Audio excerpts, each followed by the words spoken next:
My name is Kanya. I am 27 years old now. As I speak to you, I am sitting in the kitchen of my own apartment. It is a quiet Sunday morning. The sunlight is streaming through the blinds, illuminating the dust motes dancing in the air. To anyone looking in, this is a peaceful scene. But if you were to look closely at me, you would see that my eyes are fixed on the refrigerator. It is a massive, stainless steel appliance, the kind that hums with a low, steady reassurance. I know exactly what is inside. I can list the contents without opening the door. There are 2 cartons of almond milk, a basket of fresh strawberries, a container of leftover lasagna, 3 types of cheese, and a full loaf of bread. I keep it full because I have to. It is not just about being prepared, it is a compulsion. It is a survival mechanism that I haven't been able to shake, even after 16 years. Because if I see an empty shelf, even for a split second, my throat closes up. If I open a cupboard and see empty space where food should be, I can physically feel the phantom pains in my stomach returning. I can feel the dizziness, the weakness in my knees, and the crushing, suffocating silence of a house that felt more like a tomb than a home. When I was 11 years old, my mother decided to teach me a lesson. She called it a lesson in independence. She called it a necessary step in my maturity. But looking back, with the eyes of an adult who survived it, I know what it really was. It was an experiment in cruelty. She packed her designer suitcases, the ones with the gold zippers that glinted aggressively in the sunlight, and she flew to Europe for a month. She left me behind in our sprawling, suburban 2-story house with exactly 1 crumpled $20 bill and a shiny platinum credit card. A credit card that she knew, she absolutely, 100% knew, was nothing more than a piece of useless plastic. If you think this is just a story about a bad parent, or a misunderstanding, you are wrong. This is not a story about a mistake. This is a story about survival. It is a story about how an 11-year-old girl stopped waiting for a savior and started building a legal case. It is a story about how I turned my starvation into evidence, and how I turned their happy homecoming into a meticulously planned ambush. Stay with me until the very end of this story, because I promise you, the look on my mother's face when she realized the police were waiting for her inside her own kitchen, that look was worth every single hungry night I endured. To truly understand how this happened, you have to understand the people who raised me. To the outside world, the Carters were the definition of the American dream. We were the family on the Christmas card that made you jealous. My dad was a high-powered consultant, the kind of man who wore 3-piece suits on airplanes, and was always shouting into a Bluetooth headset about closing the deal and building our future. He was physically present, but emotionally, he was always 3 time zones away. My mom, Linda, was the envy of the neighborhood. She was beautiful, in a sharp, manicured way. She was always perfectly dressed, her hair never out of place. She was the kind of woman who posted inspirational quotes on social media about mindful parenting and raising free spirits. She curated our lives like an art exhibit. Every birthday party was a production. Every family dinner was staged for a photo. But inside our house, once the guests left and the doors were locked, the warmth evaporated. Free spirit was just a code word for neglect. My parents didn't want a child, they wanted an accessory. They wanted a miniature adult who could dress up for holiday photos, smile on command, and then disappear into her room when the adults wanted to drink wine and talk about real estate. I learned the rules of my existence very early. By the time I was 7, I was making my own school lunches because my mom couldn't be bothered to wake up before 8. By 9, I was doing my own laundry because my mom said she wasn't a maid and that stained clothes were a reflection of my character, not hers. I learned that if I had a problem, I had to solve it myself. If I scraped my knee, I cleaned it. If I was sick, I quietly took medicine and went to bed. If I was sad, I cried in my closet, muffling the sound with a pillow so I wouldn't disturb their movie night downstairs. They called me mature for my age. They bragged about it at dinner parties, swirling their expensive red wine. "Oh, Kanya is so independent," my mom would say, her voice dripping with false pride. "She practically raises herself. We don't have to worry about a thing. She is like a little 40-year-old in a child's body." They wore my neglect like a badge of honor. They didn't see a lonely child, they saw a convenient one. But being independent at 11 isn't a compliment. It is a trauma response. It means you have learned that no one is coming to help you. It was early June when the suitcases appeared. I remember the sound of the zippers. ZZZZP, ZZZZP. It sounded like a countdown clock ticking away the last moments of my safety. My mom was humming a tune, holding up dresses in front of the full-length mirror, asking me if I liked the floral one or the red one for Paris. "Paris?" I asked, sitting on the edge of her bed, swinging my legs. The word felt heavy in the air. "Are we going to Paris?" She laughed. It was a light, tinkling laugh that didn't reach her eyes. It was the laugh she used when I asked a stupid question. "Oh, sweetie, no. Daddy and I are going. It's our second honeymoon. We need to reconnect. You know how stressful work has been for your father. We need this time to find ourselves again." "For how long?" I asked. My voice felt small, swallowed by the large, impeccably decorated bedroom. "Just a month," she said breezily, tossing a bikini into the open bag.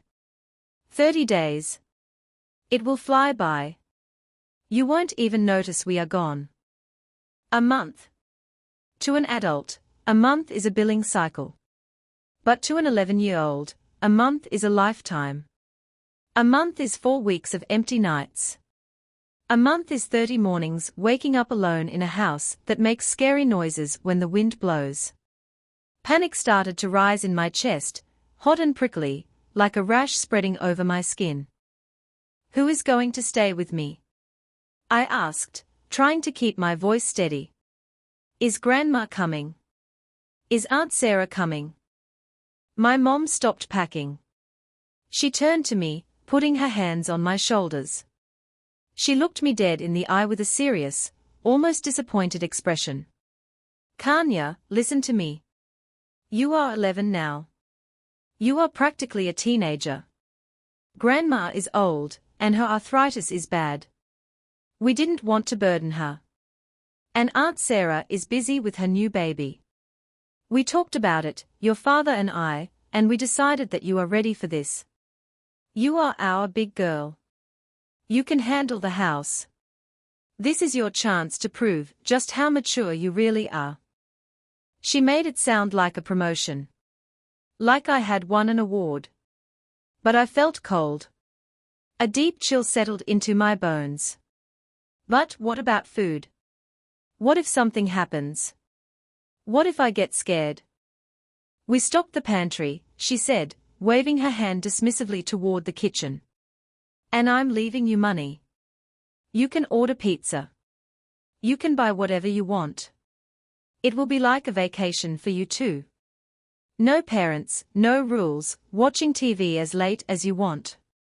Every kid's dream, right?" She smiled, but it wasn't a warm smile. It was a smile that said the conversation was over. The morning they left was a blur of chaos and perfume. My dad was already in the car, honking the horn in the driveway, impatient to get to the airport lounge. My mom was running around looking for her sunglasses, checking her lipstick in the hallway mirror. She stopped by the kitchen island where I was standing, clutching my elbows, trying to make myself look smaller. "Okay," she said, opening her expensive leather purse. She pulled out a single, crumpled $20 bill. It was old and soft, like it had been through the wash. She pressed it into my hand. "Here is some cash for incidentals. You know, in case you need to tip a delivery driver or something." Then, she reached into her wallet and pulled out the card. A shiny, platinum credit card. It caught the light. She slapped it onto the marble counter. It made a sharp, definitive clack sound. And this is for everything else. Groceries, delivery, emergencies. Just don't go crazy at the mall, okay? Only essentials. She winked at me, as if we shared a secret joke. Mom, I whispered, staring at the plastic rectangle. Are you sure? Stop worrying. She leaned in and kissed my forehead. Her lips were cold. She smelled like expensive perfume and hairspray, a scent that still makes me nauseous to this day. You have your phone. We will check in when we can. Be good. Don't burn the house down. And remember, this is a test of your independence. Don't fail it. And then she was gone. The front door closed with a heavy thud. I heard the lock click. It sounded final. I heard the car engine rev, the tires crunch on the gravel, and then the sound fading away down the street. I stood in the hallway for a long time. I didn't move. The silence settled over the house like a heavy, suffocating blanket. I looked at the $20 in my hand. I looked at the platinum card on the counter. I felt a pit opening in my stomach, a deep, instinctual knowing, the kind that animals feel before an earthquake, that something was very, very wrong. Day one was okay. I lived in denial. I told myself it was an adventure. I played music loud. I jumped on the white couch that I was never allowed to sit on. I walked around in my socks, sliding on the hardwood floors. For dinner, I decided to celebrate my freedom. I downloaded a food delivery app on my iPad. I spent 30 minutes picking out the perfect feast, a large pepperoni pizza, buffalo wings, and a 2-liter soda. I was excited. This was the vacation she promised. This was the dream. I entered the credit card details carefully. The numbers were raised and silver. I double-checked them. I hit place order. The screen spun. Processing. Then, a red box appeared. Payment declined. I frowned. I must have typed it wrong. I re-entered the numbers, reading them out loud to myself. I checked the expiration date. Everything matched. I hit the button again, harder this time. Payment declined. Please try another payment method. My heart started to thump against my ribs, a slow, heavy drumbeat. I tried a different app. Maybe it was just a glitch with the pizza place. I tried to order Chinese food. Declined.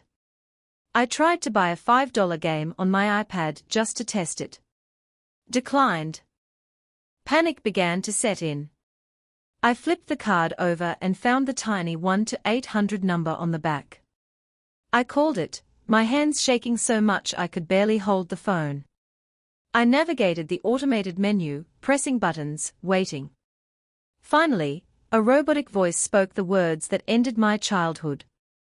This card has not been activated. To activate this card, please enter the primary account holder's social security number. I froze. I stood there in the kitchen, the phone pressed to my ear, listening to the robot repeat the request. I didn't know my dad's social security number. I was 11. I knew my times tables. I knew the capital of France. I did not know the secret code to unlock the money. I hung up the phone. The silence of the house rushed back in, louder than before. I sat on the cold kitchen floor, hugging my knees. The house was big and dark. I had $20. $20 for 30 days. That is less than 70 cents a day. I texted my mom immediately. I tried to keep the panic out of my texts, because I knew she hated drama. Mom, the card isn't working. It says it's not activated. I can't buy food. I watched the screen. 3 little dots appeared. She was typing. Then they disappeared. Then nothing. She didn't reply. I waited an hour. The sun went down. Shadows stretched across the kitchen floor. I called her. It rang, and then it went to voicemail. Hi, you've reached Linda. I'm currently traveling through Europe and enjoying life. Leave a message. Her voice on the recording sounded so happy. So carefree. It felt like a slap in the face. I ate a bowl of cereal for dinner. Dry, because I was saving the milk. I went to bed with the hallway lights on, clutching my iPad, waiting for a reply that didn't come. The next morning, day 2, I woke up to a notification. My mom had posted on Instagram. It was a photo of her, and my dad holding champagne glasses in first class. They were clinking glasses, smiling wide. The caption read, "Finally free. Let the adventure begin. #Paris, #love, #no kids." Below that, finally, a reply to my text. It had come through at 3 a.m. It was short and dismissive. Kanya, don't be dramatic. I probably just forgot to call the bank. I'll do it later. The time difference is crazy and the signal is bad. Just use the cash, or eat what's in the house. You're smart. Figure it out. Love you. Figure it out. That was her favorite phrase. It was the phrase she used when she didn't want to be a mother. I went to the pantry to figure it out. I decided to take a full inventory. She said she had stocked the pantry.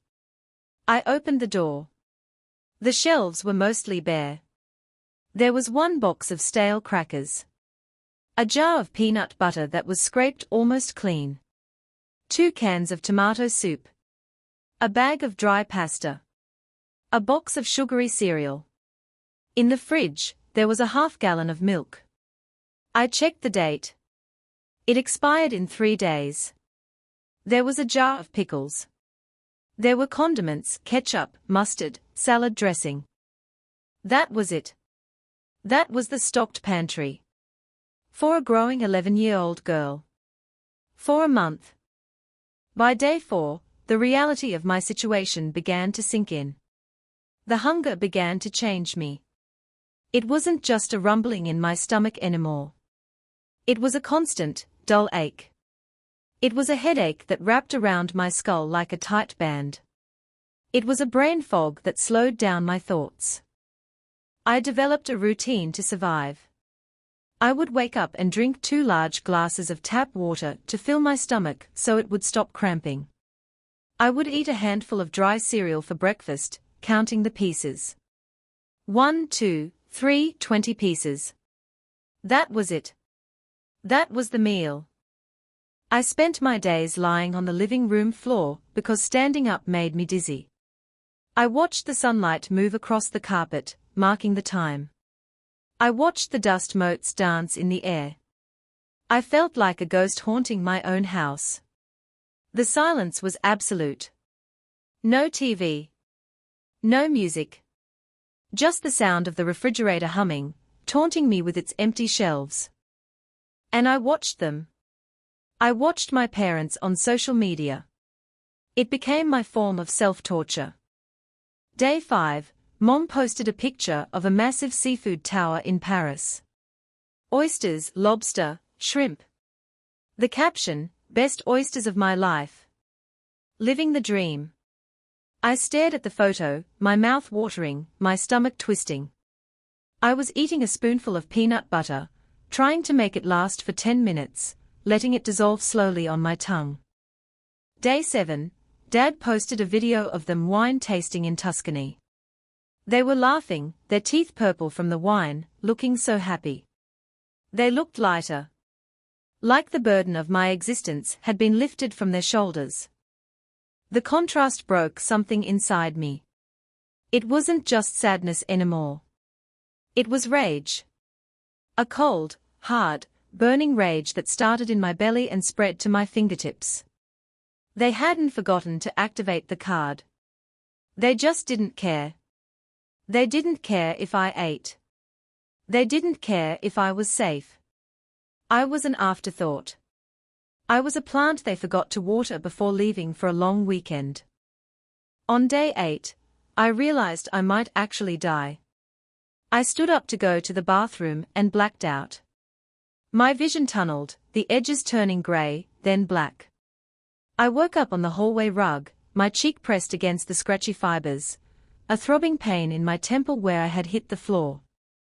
I lay there for a long time, too weak to move. I thought about just staying there, letting the darkness take me. But then, I thought about my mom's smile in that photo. I thought about her caption. Finally free. No. I would not let them win.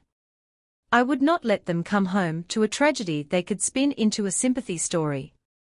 I crawled to my room and grabbed a notebook. It was a spiral-bound school notebook with a blue cover, left over from math class. I took a black permanent marker, and I wrote one word on the front cover in thick, angry letters: evidence.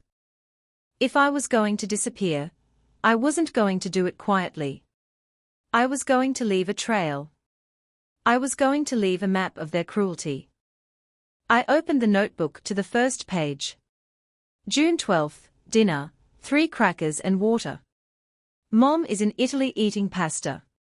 I have a headache. I fell down today. I started recording videos on my phone. I propped it up on the kitchen counter, using the sugar bowl to hold it steady. My name is Kanya, I whispered into the camera. My face on the screen looked gaunt. My cheekbones were sticking out. My eyes were too big for my face. It is day 8. I have $12 left. I am saving it for an absolute emergency. The card still doesn't work. I am so hungry that my hands are shaking. I walked around the house with the camera, filming everything. I opened the fridge. Empty, I narrated, my voice flat. I opened the pantry. Empty. I picked up the milk carton. Sour. It smells like rot. This is what they left me with, I said to the lens, looking directly into the camera, as if I were looking into my mother's eyes. If you are watching this, it means someone finally found me. I felt a strange sense of power when I recorded. I wasn't just a victim anymore. I was a witness. I was a prosecutor building a case. Every hunger pang was a piece of evidence. Every dizzy spell was a testimony. Day 10. The doorbell rang. It was a sound so foreign, so unexpected, that I jumped. I scrambled behind the kitchen island, my heart hammering against my ribs like a trapped bird. Nobody ever came to our house. My parents didn't have real friends, only business associates. I crept to the window and peeked through the slats of the blinds. It was a man. He was wearing a polo shirt, with the school logo on it and holding a clipboard. It was Mr. Hughes, the guidance counselor from my middle school. I debated not opening it. I was ashamed. I was wearing dirty clothes because I was too weak to carry the laundry basket down the stairs to the basement. My hair was matted because I hadn't showered in days. I didn't want anyone to see me like this. I was the independent girl. I was the mature one. This was failure. But then I looked at my evidence notebook lying on the table. I realized I couldn't build a case alone. I needed a witness. A real, adult witness. I unlocked the door. The chain rattled. I opened it a crack. Kanya? Mr. Hughes asked. He looked confused. He checked his clipboard. I've been trying to call your parents. There is some paperwork for next year that needs a signature, and nobody has answered the phone for weeks. I was in the neighborhood and... Kanya. He stopped mid-sentence. He really looked at me. He saw the dark circles under my eyes. He saw the way my clothes hung off my frame like they were 2 sizes too big. He saw the tremble in my hands. "Are your parents home?" he asked gently, his voice dropping an octave. "No," I croaked. My voice was rusty and cracked, because I hadn't spoken out loud to another human being in 10 days. "They are in Europe." "Europe?" He looked past me into the dark hallway. He looked at the empty driveway. "Who is staying with you?" "Your grandmother." "A nanny?" I shook my head. Tears started to prick at the corners of my eyes. "No one. Just me. Since June 1st. The color drained from his face completely. He looked horrified. "May I come in, Kanya?" I nodded and opened the door wider. Mr. Hughes stepped into the foyer. The house smelled stale, like trapped air and dust and loneliness. He walked into the kitchen. He saw the empty counter. He saw the single box of cereal. He saw my notebook. "When did you last eat a full meal, Kanya?" he asked, his voice trembling slightly. He was trying to stay professional, but I could see the anger in his eyes. "The day they left," I whispered, looking at the floor. "I had pizza. But the card didn't work after that. And I didn't know the code." Mr. Hughes closed his eyes for a second. When he opened them, they were wet. He pulled out his phone. "I am calling the authorities. And I am calling Mrs. Johnson next door to get you some food immediately." "Don't." I panicked. I grabbed his arm. "Mom said I had to be independent. She said if I messed up, if I wasn't mature enough, she would be so mad." "You didn't mess up," he said firmly, kneeling down to be at my eye level. He put a hand on my shoulder. "Kanya, listen to me closely. This is not independence. This is abandonment. This is a crime. You are not in trouble. They are. They are in very big trouble." Within an hour, my world changed. The silence was broken. Mrs. Johnson, the neighbor I had barely spoken to in 5 years, came rushing over with a casserole dish covered in foil. She cried when she saw me. She watched me eat, stroking my hair, calling my mother names I had never heard adults use before. Words like monster and criminal. Then came the social worker, Ms. Lopez. She was a small woman with sharp, intelligent eyes and a kind smile. She didn't treat me like a baby.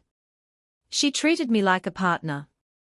She walked through the house with a digital camera, taking pictures of everything. Flash. The empty fridge.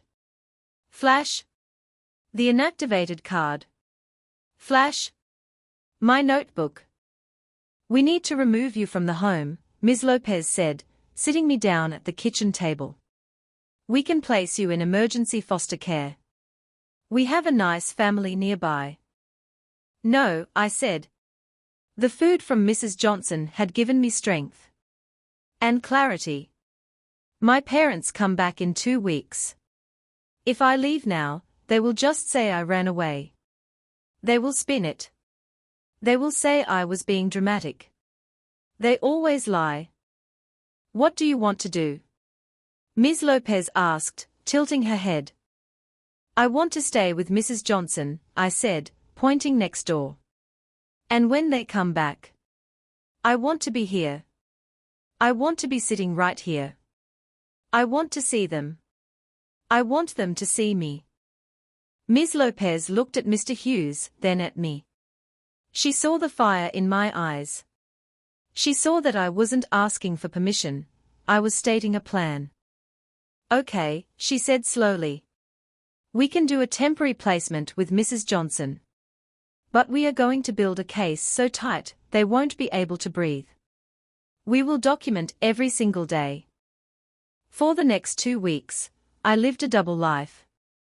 I slept at Mrs. Johnson's house, in a warm guest bed that smelled like lavender. I ate 3 full meals a day.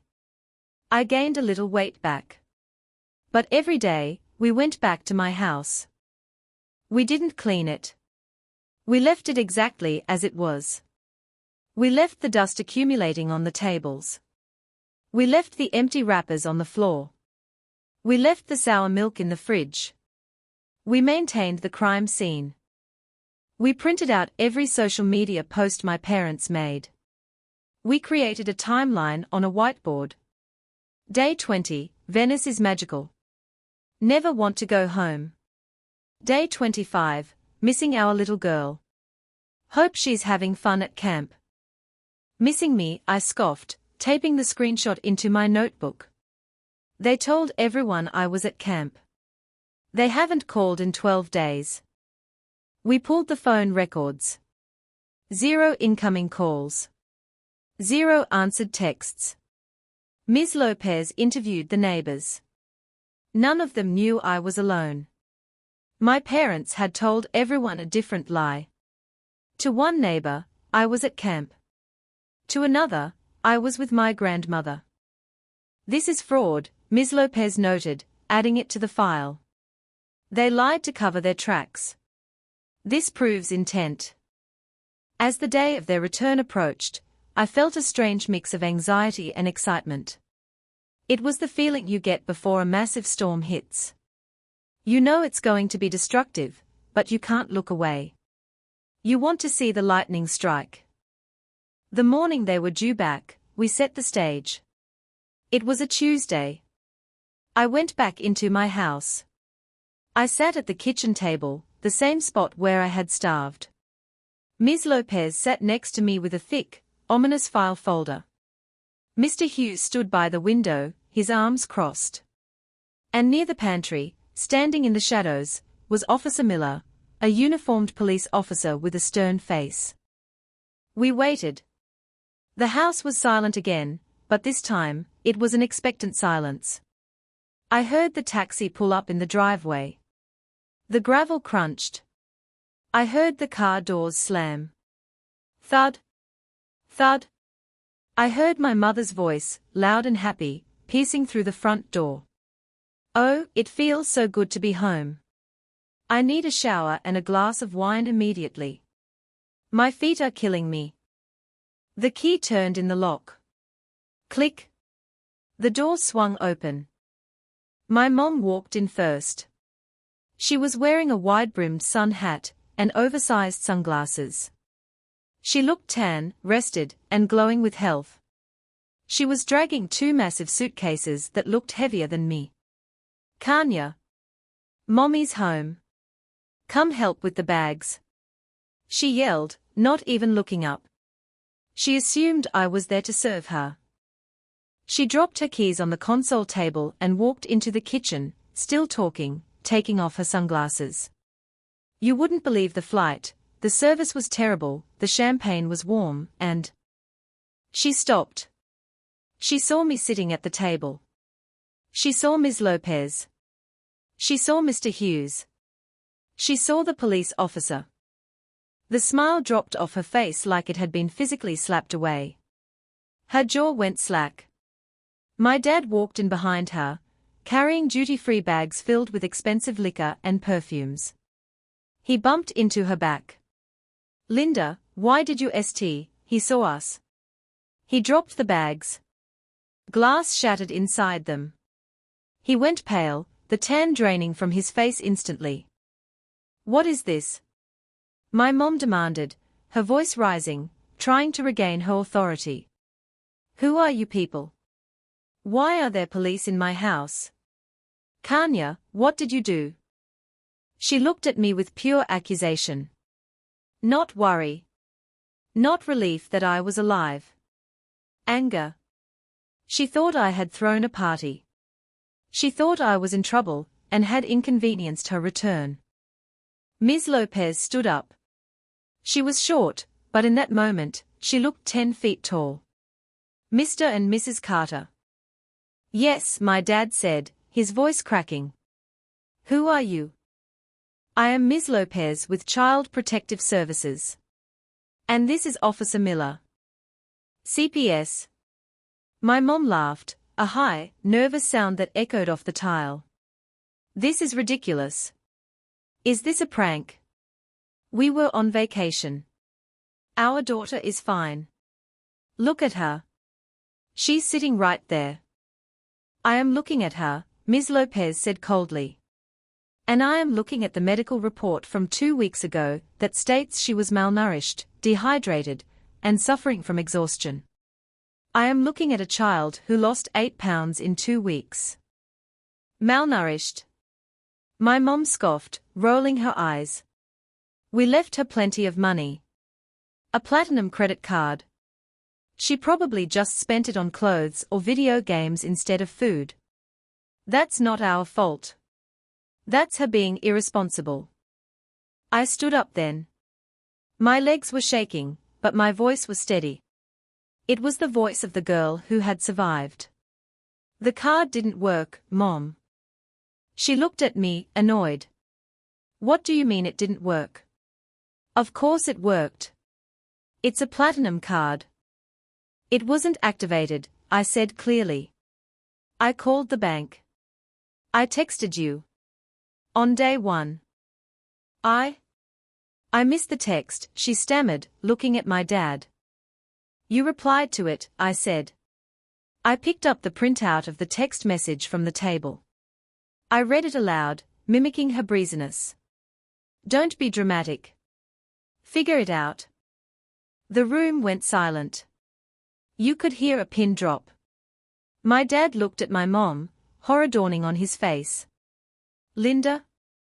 You said you handled the bank. You said you called them before we left. I thought I did. She shrieked, turning red. It's a mistake. A clerical error. You can't call CPS over a banking error. This is insanity. It's not just the card, Mr. Hughes stepped forward. You left an 11-year-old child alone for 30 days. You told the school she was with family. You told the neighbors she was at camp. You isolated her so no one would check on her. You created a trap. We wanted her to learn independence. My dad yelled, trying to regain control, trying to use his boardroom voice. This is a parenting choice. We believe in free-range parenting. You have no right to interfere in how we raise our child. Ms. Lopez opened the file. She spread the photos on the table like a dealer playing cards. The empty fridge. The moldy bread. The picture of me passed out on the floor that I had taken as a selfie to document my injury. This isn't parenting, Ms. Lopez said, her voice dropping to a dangerous growl. This is felony child neglect. This is endangerment. And based on the evidence collected by your daughter, she pointed to my blue notebook, we have more than enough to proceed. My mom looked at the notebook. She read the word evidence written in my handwriting. She looked at me. Her eyes filled with tears. But I knew her tears. They weren't sad tears. They were manipulative tears. They were the tears she used to get out of speeding tickets. Kanya, she whimpered, reaching out a hand toward me. Baby, please. Tell them. Tell them we love you. Tell them it was just a misunderstanding. Don't let them take us away.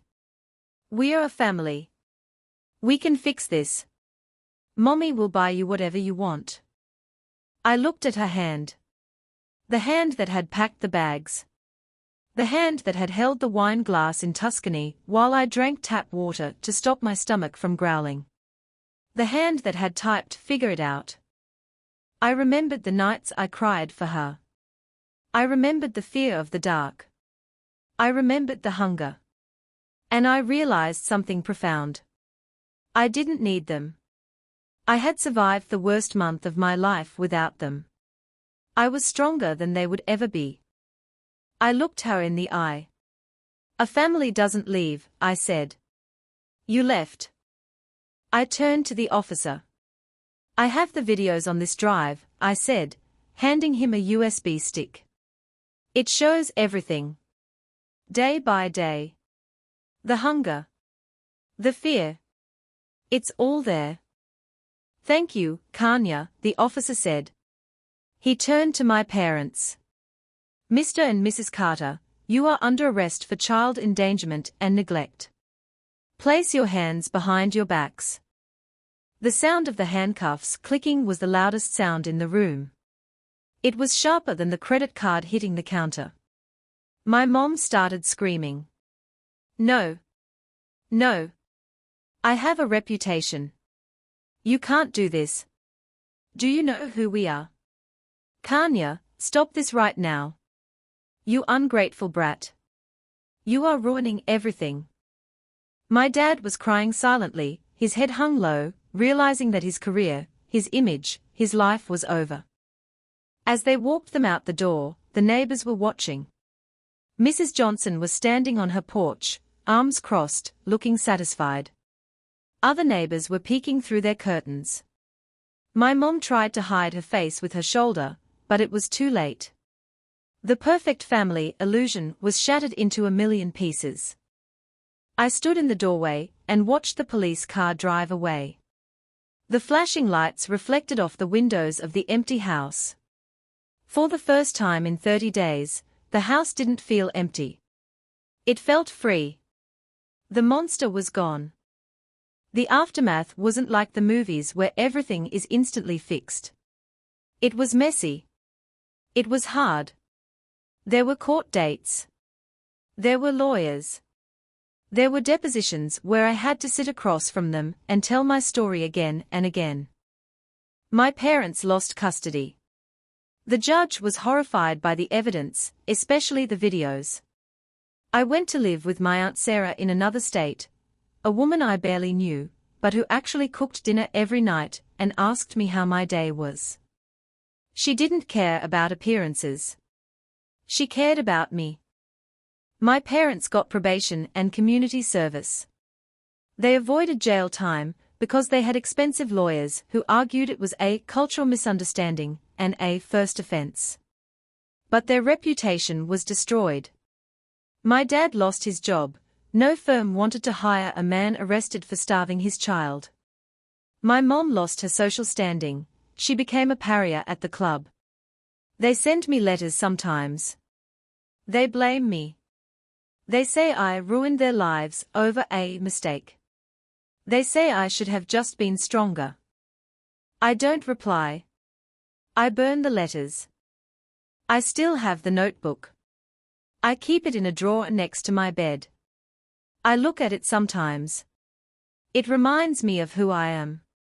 It reminds me that even when you are small, and scared, and starving, you have power. You have the truth. So, if you are listening to this, and you feel alone, if you feel like the people who are supposed to protect you are the ones hurting you, document it. Write it down. Speak up. Don't let them gaslight you into thinking it's your fault. Because independence isn't about being abandoned. Independence is about realizing you deserve better, and having the courage to go get it. My mom went to Europe to find herself. But all she found was a criminal record and a lonely life. And me? I found myself right here, in the empty kitchen she left behind. I found a survivor. If you enjoyed this story of justice, please subscribe to the Kanya method. We don't just tell stories here, we expose the truth. Share this video if you think parents should be held accountable. And tell me in the comments, would you have forgiven them? Or would you have handed over the evidence like I did? Until next time. Stay strong. And remember, keep your fridge full, but keep your heart guarded.